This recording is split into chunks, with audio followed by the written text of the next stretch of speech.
Gastrointestinal health. You are not what you eat, you are what you absorb. We previously discussed calories versus nutrients. Nutrients are more important because we want to stay ahead of wear and tear. If we don't, we're aging prematurely. So gastrointestinal health is critical. If you can have something as minor as a little bloating, a little gas, a little constipation, a little diarrhea, these little signs tell us that something is not right in the gut. So this is obviously one of the hardest areas of research today in medicine. So this is from WebMD, What Your Gut Bacteria Say About You. And it's all about the bacteria. We are in symbiosis with positive beneficial bacteria. And of course, there are pathogenic bacteria in our gut as well. H. pylori, Nobel Prize in Medicine, 2005, causes stomach ulcers, causes reflux, causes stomach cancer. So these things are pathogenic.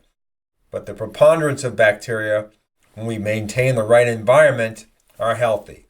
So the gut bacteria in healthy people are different from those with certain diseases, like diabetes, like cardiovascular disease, like cancer. People who are sick may have too low or too much of a certain type of bacteria in the gut. My good friend Judith McCloskey, world's best Alzheimer's researcher, says, don't keep taking the same probiotic.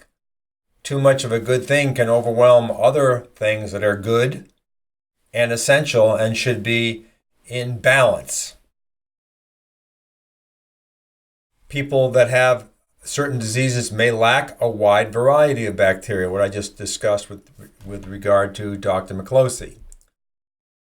It's thought some kinds may protect against ailments. There's no question that they protect by maybe killing bad pathogens, but they're also involved in digestion, which helps foods that we eat get across the barrier into the bloodstream and available to help us repair and recover.